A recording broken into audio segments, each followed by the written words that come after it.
Assalamualaikum warahmatullahi wabarakatuh.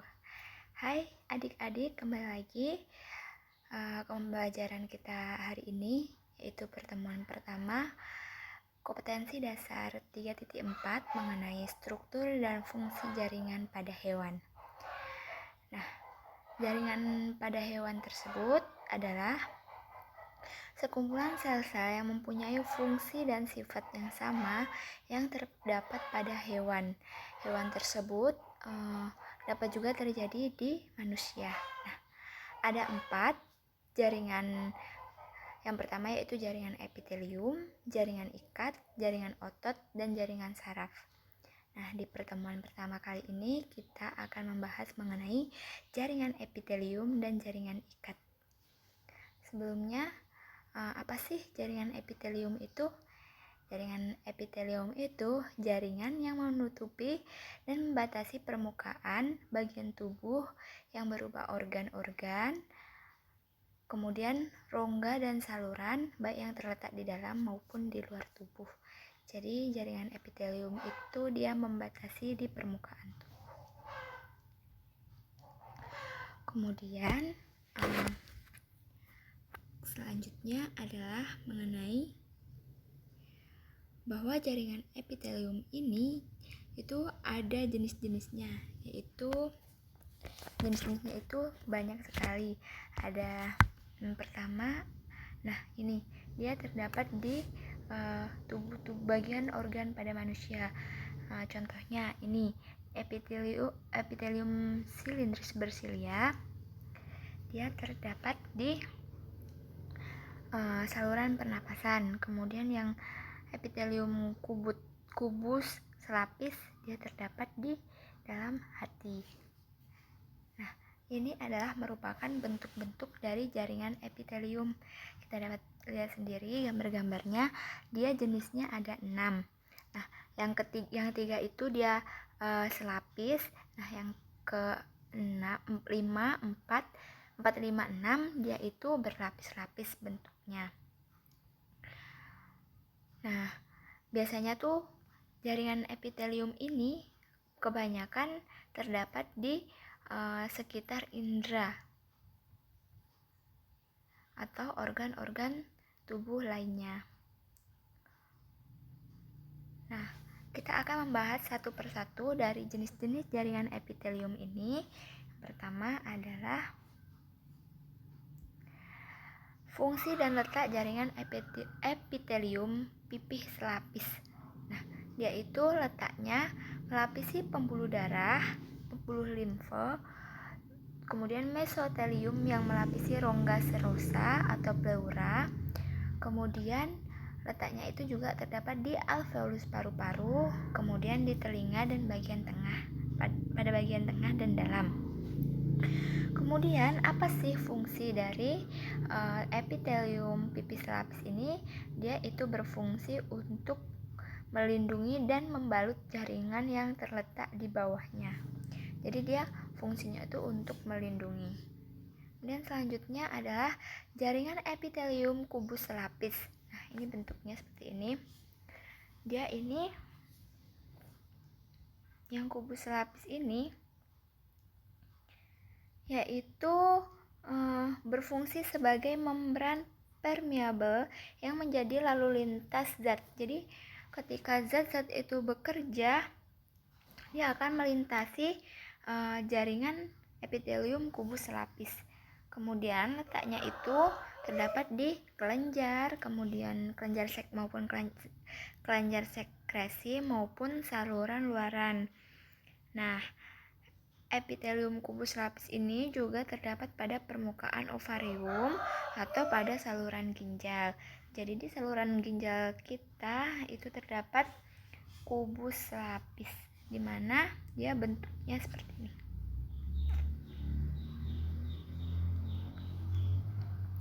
Kemudian yang ketiga itu ada epitelium silindris selapis. Dia berbentuk silindris. Nah, ini silindris. Kemudian di sini ada nukleus. Jadi setiap sel itu pasti terdiri dari nukleus atau inti sel. Nah, itu dia letaknya terdapat di rahim atau uterus, kemudian buluh rahim, dan saluran testis pada laki-laki. Kemudian terdapat juga di bronkus kecil. Nah, kemudian ini adalah epitelium yang berlapis. Itu ada berlapis pipih, berlapis kubus, dan berlapis silindris. Nah, yang berlapis pipih itu sebenarnya bentuknya sama dengan epitelium selapis pipih, namun dia lebih terbentuk ke berlapis-lapis pipihnya itu. Nah, itu biasanya terdapat di kornea mata, kemudian esofagus. Esofagus merupakan bagian dari pencernaan, kemudian vagina dan kulit. Biasanya di vagina, kemudian di kulit vagina merupakan alat organ reproduksi pada wanita. Kemudian epitelium berlapis kubus, dia itu bentuknya kubus namun dia berlapis-lapis. Nah, ini biasanya terdapat pada saluran kelenjar keringat, kemudian folikel ovarium yang sedang berkembang, dan kelenjar ludah. Nah, jadi di kelenjar ludah nanti akan ada epitelium berlapis kubus. Kemudian selanjutnya ada epitelium berlapis silindris. Jadi dia itu terdapat di uretra pria dan saluran trakea manusia.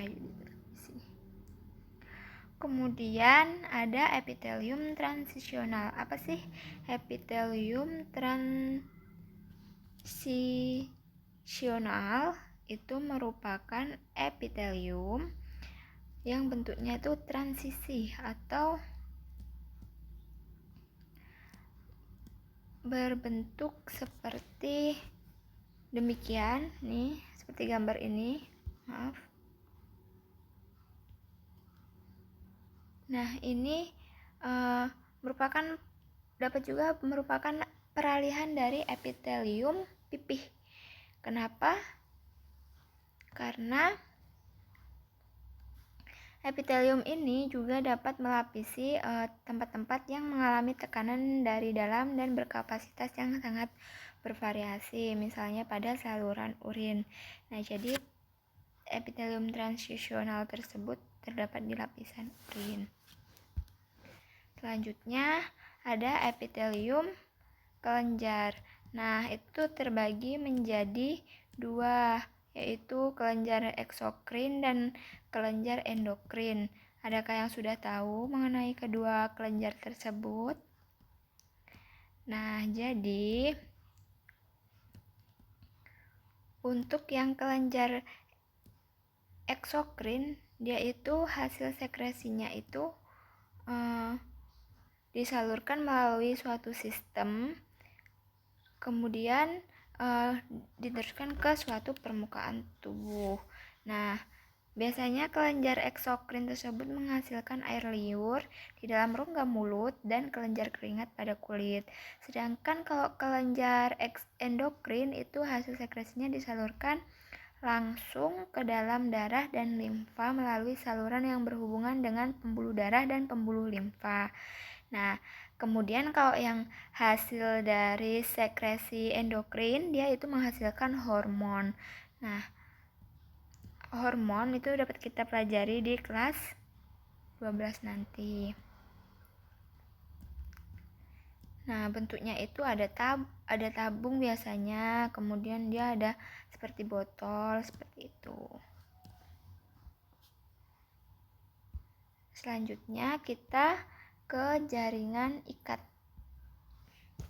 Nah, apa sih perbedaan dari jaringan epitelium dan jaringan ikat? Kalau jaringan ikat ini, dia itu penghubung antar jaringan atau penunjang tubuh.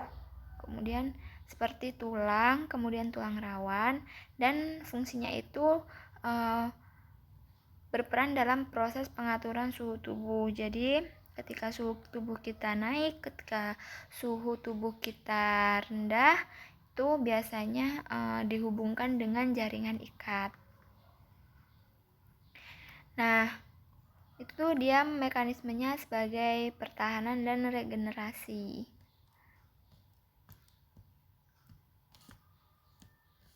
Kemudian di dalam jaringan ikat ini biasanya itu terdapat jaringan-jaringan yang menyongkong tubuh,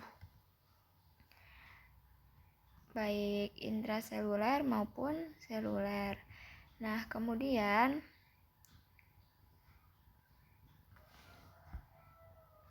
ciri yang paling menonjol yang terdapat di jaringan ikat ini, dia itu mempunyai matriks. Nah, matriks itu tuh terdiri atas serat-serat dan substansi atau bahan dasar yang bentuknya tidak teratur seperti ini. Nah, di sini ada terbagi dua matriks, yaitu matriks yang berbentuk serat atau fibrosa, kemudian matriks yang tidak berbentuk atau amorf. Nah, yang berbentuk fibrosa atau serat itu ada 3, yaitu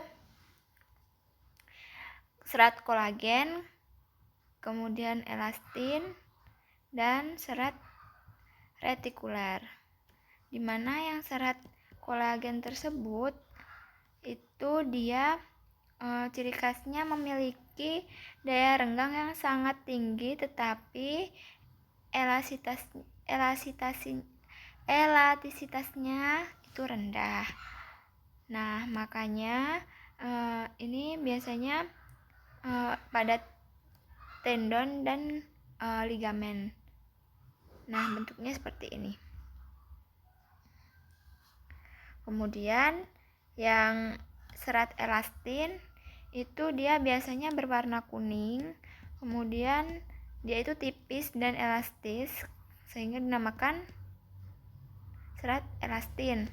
Kemudian dia itu biasanya juga terdapat di ligamen dan di dalam pembuluh darah. Kemudian selanjutnya ada serat retikuler. Nah, serat retikuler ini bentuknya seperti ini. Nah, seperti ini adik-adik. Nah, ini adalah sebenarnya itu adalah modifikasi dari serat kolagen yang sangat halus dan tersusun membentuk suatu kerangka penyongkong berupa jalan atau retikulum. Serat retikuler ini itu biasanya terdapat di jaringan serat otot, kemudian serat saraf dan sel lemak. Kemudian yang matriks yang tidak berbentuk atau amorf.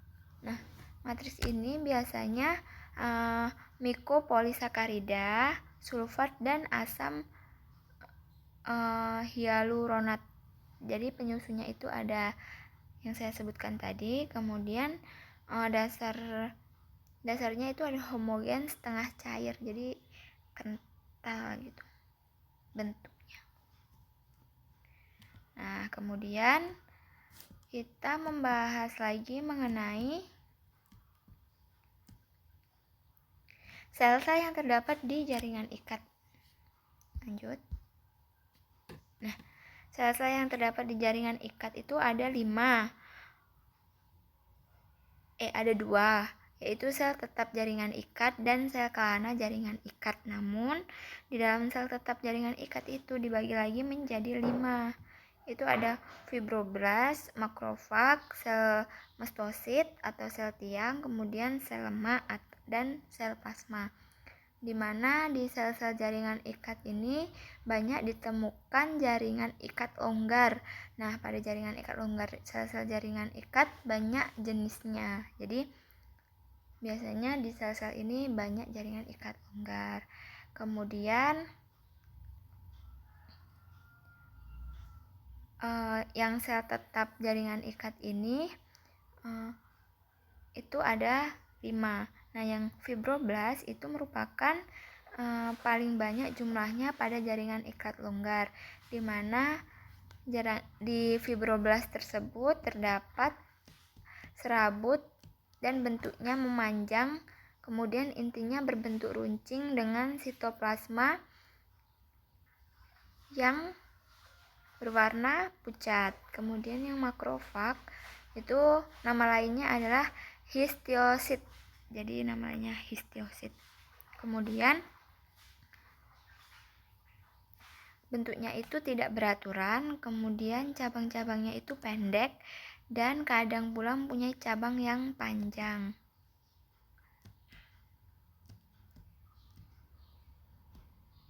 Fungsinya itu dapat berfagositosis dan bertindak sebagai pembersih dengan cara menelan sel darah, sel mati, bakteri, dan benda asing yang terdapat di pembuluh darah.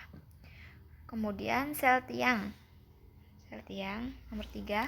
Nah, itu adalah banyak ditemukan dan tersebar di jaringan ikat longgar juga, di mana yaitu sering berkelompok di pembuluh darah. Nah, setelah itu dia itu fungsinya itu untuk menghasilkan heparin dan histamin. Apa sih manfaatnya kedua itu? Kalau heparin itu bermanfaat untuk mencegah terjadinya pembekuan darah. Jadi ketika darah itu banyak, dia akan mencegah pertumbuhan pembekuan darah. Kalau histamin dia itu untuk meningkatkan kemampuan permeabilitas kapiler darah. Kemudian sel lemak itu biasanya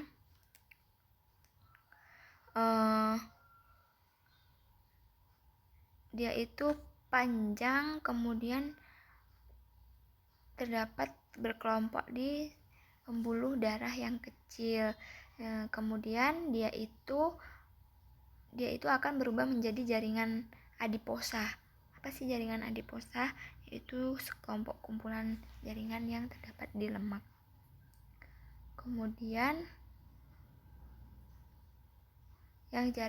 yang sel plasma, di mana fungsi utama sel plasma tersebut yaitu untuk menghasilkan antibodi yang dibuat di dalam retikulum endoplasma granular.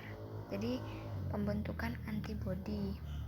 Jadi di sel ikat tersebut kaitannya itu dengan darah sebagai penyokong tubuh untuk bekerja dan menjalankan fungsi-fungsinya. Kemudian pada sel kelana jaringan ikat itu merupakan gambar-gambar darah ya ini. Jadi di dalam sel kelana tersebut ada darah, di mana darah ini ada terbagi menjadi dua, yaitu sel darah putih bergranular atau granulosit dan sel darah yang tidak bergranular atau non-granular sit. Nah, yang sel darah bergranular itu misalnya eosinofil, basofil, neutrofil, sedangkan yang tidak bergranular itu contohnya limfosit dan monosit. Nah, ini yang monosit. Kemudian lanjut. Nah, ini merupakan macam-macam dari jaringan ikat, yaitu ada jaringan tulang keras, kemudian jaringan tulang rawan, jaringan ikat longgar, di mana ini sudah dibahas di pertemuan tadi bahwa jaringan ikat longgar ini biasanya dia terdapat di pembuluh darah. Kemudian jaringan ikat padat, jadi bentuknya seperti ini, padat. Kemudian yang ini di tulang-tulang rawan. Kita akan membahas satu persatu mengenai struktur dan fungsi-fungsinya. Jadi strukturnya sudah jelas ya, bahwa jaringan tulang keras biasanya dia seperti ini, di mana inti selnya itu berada di dalamnya. Kemudian yang di ikat longgar ini inti selnya bentuknya seperti ini. Kemudian yang diikat padat banyak inti selnya ya. Kemudian yang di jaringan tulang rawan lebih banyak lagi inti selnya. Selanjutnya, yang ikat longgar itu fungsi utamanya sebagai materi pembungkus dan penambat serta media pembenam beberapa struktur termasuk pembuluh darah dan saraf. Kemudian fungsi lainnya adalah mengikat jaringan-jaringan lain, di mana ada unsur-unsur organ dan organ-organ menjadi satu serta memungkinkan bagian-bagian itu bergeser dengan cukup leluasa antara satu dengan yang lainnya. Kemudian jaringan ikat padat itu Ada yang beraturan dan ada yang tidak beraturan, di mana yang beraturan tersebut terdapat pada tempat-tempat yang mengalami tegangan dari satu jurusan serat-serat tersusun teratur secara paralel. Apa sih tersusun secara paralel? Jadi susunannya itu bertingkat gitu ya. Kemudian yang tidak beraturan itu terdapat pada tempat-tempat yang mengalami tegangan atau kontraksi dari segala arah sehingga serat-seratnya akan berupa berkas teranyam yang arahnya tidak tersusun. Jadi ada yang berada di samping, tengah, dan di pinggir. Kemudian jaringan ikat tulang rawan atau kartilago. Nah, ini terbagi menjadi 3 ya, yaitu tulang rawan hialin, tulang rawan elastin, dan tulang rawan fibrosa. Di mana yang tulang rawan hialin tersebut itu jenis banyak ditemukan di bagian tubuh hewan. Dia itu matriksnya mengandung serat kolagen yang menyebar berbentuk anyaman halus dan tersusun rapat. Kemudian biasanya itu ditemukan di saluran pernapasan dan di ujung tulang rusuk. Kemudian yang tulang rawan elastin itu dia merupakan membutuhkan penyongkong yang fleksibel. Jadi pada jaringan ikat tulang rawan elastin ini dia sifatnya elastis dan mengandung banyak serat-serat kolagen. Kemudian yang tulang rawan fibrosa itu dia membutuhkan sokongan yang kuat dan daya rentang. Kemudian biasanya itu terdapat di persendian tulang paha dan tempat melekatnya tendon.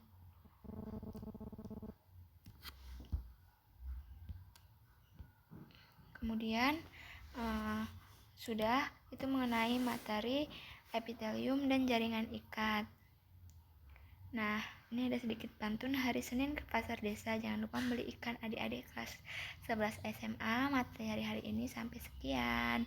Kemudian apabila ada yang kurang jelas dan perlu ditanyakan, silahkan tulis di kolom komentar atau ditanyakan di grup WhatsApp.